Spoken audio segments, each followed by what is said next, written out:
शेख हसीना वाजद और इसके member of parliament मुल्क छोड़कर भाग चुके हैं, लेकिन जहां वो गए हैं वहां पर भी इनको सुकून नहीं मिल रहा।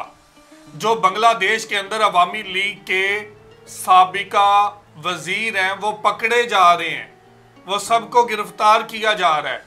और कुछ ऐसे हैं जो अपनी फैमिली के साथ मुल्क छोड़कर भाग चुके हैं। कुछ शेख हसीना वाजद से पहले भागे और कुछ इनके बाद। लेकिन अब तक देखें तो अवामी लीग के वजीरों को गिरफ्तार किया जा रहा है और जो मुल्क छोड़कर भाग चुके हैं उनका पासपोर्ट रद्द किया जा रहा है। उनको भी एक मुल्क से दूसरे मुल्क जाने में दुश्वारी हो रही है।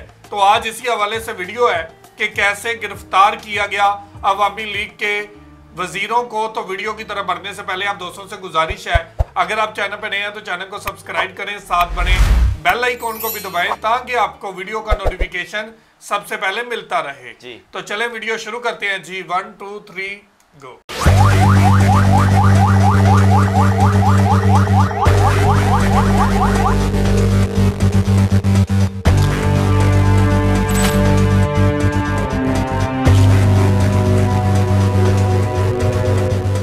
শেখ হাসিনা সরকার পতনের পর গত এক মাসে আওয়ামী লীগের অনেক নেতা, মন্ত্রী এবং সংসদ সদস্য দেশ ছেড়ে পালিয়ে গেছেন। গ্রেপ্তার হয়েছেন 2 ডজনেরও বেশি মন্ত্রী, সংসদ সদস্য, উপদেষ্টা, উচ্চপদস্থ সরকারি কর্মকর্তা ও শীর্ষ পর্যায়ের নেতা। অন্যদিকে হাসিনা সরকারের সাবেক মন্ত্রী, এমপি ও তাদের পরিবারের সদস্যদের লাল পাসপোর্ট সহ মোট 589 জনের পাসপোর্ট বাতিল করেছে অন্তর্বর্তী সরকার। ফলে এসব বাতিল পাসপোর্ট ব্যবহার করে কেউ বাংলাদেশ ত্যাগ বা যারা ইতোমধ্যে দেশ ছেড়ে পালিয়ে গেছেন তাদের তৃতীয় কোনো দেশ ভ্রমণ করতে জটিলতায় পড়তে হবে। বন্ধ হয়ে যাবে রাজনৈতিক আশ্রয়ের পথ। ধারণা করা হচ্ছে গত 5 আগস্ট ছাত্র জনতার গণ অভ্যুত্থানের পর আওয়ামী লীগ এবং এর অঙ্গ সংগঠনের কয়েকশো নেতাকর্মী দেশ ছেড়ে পালিয়ে গেছেন। প্রথম আলোর তথ্য মতে গত সপ্তাহে সাবেক স্বরাষ্ট্রমন্ত্রী আসাদুজ্জামান খান, সাবেক বস্ত্র ও পাটমন্ত্রী জাহাঙ্গীর কবির নানক, আওয়ামী লীগের যুগ্ম সাধারণ সম্পাদক, সাবেক সংসদ সদস্য আফম বাহাউদ্দিন নাসিম সীমান্ত পাড়ি দিয়েছেন। ছাত্রলীগের সভাপতি সাদ্দাম হোসেন, সাধারণ সম্পাদক শেখ ওয়ালি আসিফ ইনান, ঢাকা বিশ্ববিদ্যালয় ছাত্রলীগের সভাপতি মাজহারুল কবির শয়ন সহ ছাত্রলীগ, যুবলীগের অনেকেই ইতোমধ্যে দেশ ছেড়েছেন। এছাড়া বিতর্কিত পুলিশ কর্মকর্তা ও সাবেক ছাত্রলীগ নেতা বিপ্লব কুমার সরকারও 10 সেপ্টেম্বর লালমনিরহাটের পাটগ্রামের দহগ্রাম সীমান্ত দিয়ে দেশ ত্যাগ করেছেন বলে খবর বের হয়েছে। ছাত্র জনতার গণ অভ্যুত্থানের আগেই 3 আগস্ট রাতে পরিবার সহ দেশ ছেড়েছেন ঢাকা দক্ষিণ সিটি কর্পোরেশনের সাবেক মেয়র শেখ ফজলে নূর তাপস। আন্দোলনের সময় সপরিবারে সিঙ্গাপুর চলে যান সাবেক অর্থমন্ত্রী আহম মুস্তফা কামাল। এর আগে দেশ ত্যাগ করেছেন সাবেক পররাষ্ট্রমন্ত্রী হাসান মাহমুদ, সাবেক স্থানীয় সরকার মন্ত্রী তাজুল ইসলাম, সাবেক শিক্ষামন্ত্রী মহিবুল হাসান চৌধুরী, সাবেক তথ্য প্রতিমন্ত্রী মোহাম্মদ আলী আরাফাত, সাবেক সংসদ সদস্য আলাউদ্দিন আহমেদ এবং নারায়ণগঞ্জের আলোচিত সংসদ সদস্য শামীম ওসমান সহ অনেকে। এছাড়া আওয়ামী লীগের সাধারণ সম্পাদক ও সাবেক সড়ক পরিবহন ও সেতুমন্ত্রী ওবায়দুল কাদের, যুগ্ম সাধারণ সম্পাদক মাহবুবুল আলম হানিফ, সাবেক মন্ত্রী সম রেজাউল করিম সহ কেন্দ্রীয় আওয়ামী লীগের আরও বেশ কয়েকজন নেতার দেশ ছাড়ার গুঞ্জন রয়েছে। প্রথম আলোর তথ্য অনুসারে সাবেক একজন মন্ত্রীর থেকে পাওয়া তথ্য থেকে জানা গেছে ওবায়দুল কাদের এখন সংযুক্ত আরব আমিরাতের দুবাইয়ে অবস্থান করছেন। অন্যদিকে সাবেক মন্ত্রী, এমপি ও তাদের পরিবারের সদস্য মিলিয়ে এ পর্যন্ত মোট 589 জনের পাসপোর্ট বাতিল করা হয়েছে হাসিনা সরকারের মন্ত্রী, এমপিদের নামে ইস্যুকৃত বিশেষ প্রাধিকারভুক্ত লাল পাসপোর্ট। 14 দলীয় নেতাদের অনেকের পাসপোর্টও বাতিল করা হয়েছে বলে জানা গেছে। ফলে এসব বাতিল পাসপোর্ট ব্যবহার করে কেউ একদিকে যেমন বাংলাদেশ ত্যাগ করতে পারবেন না, অন্যদিকে যারা ইতিমধ্যে দেশ ছেড়ে পালিয়ে গেছেন তাদের তৃতীয় কোনো দেশে ভ্রমণ করতে জটিলতায় পড়তে হবে। এছাড়া বাতিলকৃত পাসপোর্ট ব্যবহার করে বিদেশের মাটিতে নির্বিঘ্নে চলাচলও করতে পারবেন না তারা। বৈধ পাসপোর্ট না থাকায় অন্য দেশের রাজনৈতিক আশ্রয়ের পথও বন্ধ হয়ে যাবে। পাসপোর্ট কর্মকর্তা সূত্র থেকে জানা গেছে, বৈধ পাসপোর্ট না থাকায় শেখ হাসিনারও ভারতের বাইরে অন্য কোনো দেশে যাওয়া কঠিন হয়ে পড়বে। শেখ হাসিনা সরকার ক্ষমতাচ্যুত হওয়ার পর প্রায় প্রতিদিনই কেউ না কেউ গ্রেপ্তার হচ্ছেন। গত মঙ্গলবার পর্যন্ত মোট ৩০ জন আওয়ামী লীগের সাবেক মন্ত্রী, সংসদ সদস্য, নেতা এবং উচ্চপদস্থ সরকারি কর্মকর্তা গ্রেপ্তার হয়েছেন। গত সোমবার হত্যা মামলায় গ্রেপ্তার হয়েছেন সাবেক সংস্কৃতি মন্ত্রী আসাদুজ্জামান নূর এবং সাবেক বেসামরিক বিমান পরিবহন ও পর্যটন প্রতিমন্ত্রী মোহাম্মদ মাহবুব আলী। এছাড়া সাবেক রেলমন্ত্রী নুরুল ইসলাম সুজন, ৭১-এর ঘাতক দালাল নির্মূল কমিটির উপদেষ্টা মণ্ডলীর সভাপতি শাহরিয়ার কবিরও গ্রেপ্তার হয়েছেন। এর আগে সাবেক আইনমন্ত্রী আনিসুল হক, সাবেক প্রধানমন্ত্রীর বেসামরিক শিল্প ও বিনিয়োগ উপদেষ্টা সালমান এফ রহমান এবং শেখ হাসিনার সাবেক জ্বালানি, খনিজ সম্পদ ও বিদ্যুৎ বিষয়ক উপদেষ্টা তৌফিক-ই এলাহি চৌধুরী ও সাবেক জনপ্রশাসন মন্ত্রী ফরহাদ হোসেনকে গ্রেপ্তার করা হয়েছে।